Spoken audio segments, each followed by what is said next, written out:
maybe. Someone said that before. Anyways, I told you I didn't really get along with anyone in our family. Whales. This is a huge passive-aggressive power play. I saw the sister and her husband, and I think they had a really nice life. And they had the sister, I think the sister was very jealous of the other sister. I think she's narcissistic. I think she has antisocial behavior such that when she sees her sister being so happy, she has to infiltrate her way into her and her husband's relationship. There's this subtle thing, they don't tell you about it, but they imply that she was abused as a child and sent away. Yeah. And they imply that all of her anger is because she's always pushed away.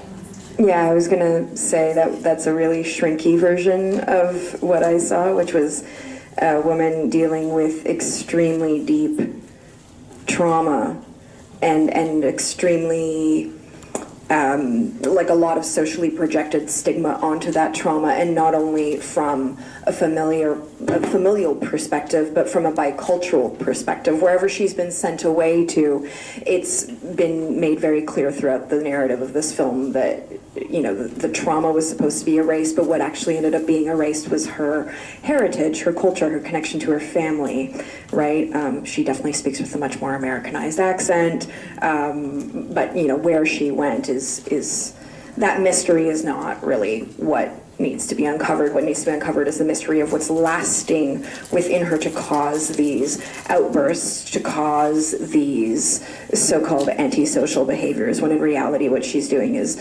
manipulating people around her to try to care about her. So though there is something narcissistic in that, it probably is more co-narcissistic, I would say, and perhaps codependent. But beyond that, you know, the antagonism of her sister's husband isn't exactly helping, and I really appreciated the shifts, the very subtle shifts between the framing that is very much from the female gaze and the framing that is very much from the male gaze, and that constant visual dance puts into question who the protagonist of this film actually is, and the absence of the mother who's just died is this constant ghostly presence, even though we never see her. We never even so much as see a picture of her. So I think that speaks to a much more deep story that resonates with what is womanhood and what is sisterhood. So I think both comments are valid. I think both sides of the same coin. On one hand, you have a fully grown adult who is clearly and overtly manipulating the people around her and all of what happens to the family unit and that. And you also have someone who is very clearly trying to fix their past while dealing with the fact that their closest family member and the only one that's left, it appears to be, is moving toward her future, which might not include her, and how terrifying that must be for her. Although you need kissing badly. That's what's wrong with you.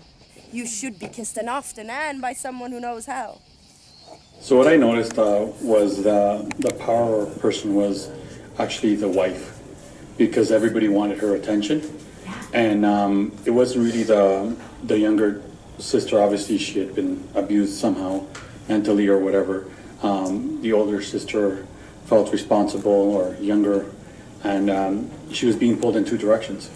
So for me, she was like the main character, and instead of standing up to her sister and enabling her to grow as a person and not feeding her ego, and wasn't able to make her grow and just perpetuate that victim mentality instead of helping her and saying, okay, you're now an adult, you can move on. And with her husband, he was set aside, and he just had to be a husband and eat it and enjoy it, because that's all that was left.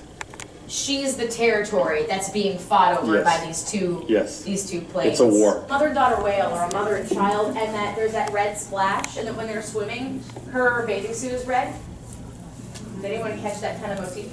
Yes. What I really appreciated is how no one's black, no one's white in this story, and you can understand everyone's perspective. And I think the accident with the whale painting is a good example of how the story unfolds, because in a way she comes into the room provocatively with the painting.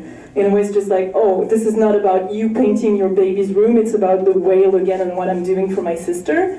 And then as she provokes him, he responds in a way that is way over violent. And so both of them are kind of guilty of what happens to the painting. And I found that was really psychologically interesting, how interactions were derailing, but everyone was a part of how it was derailing.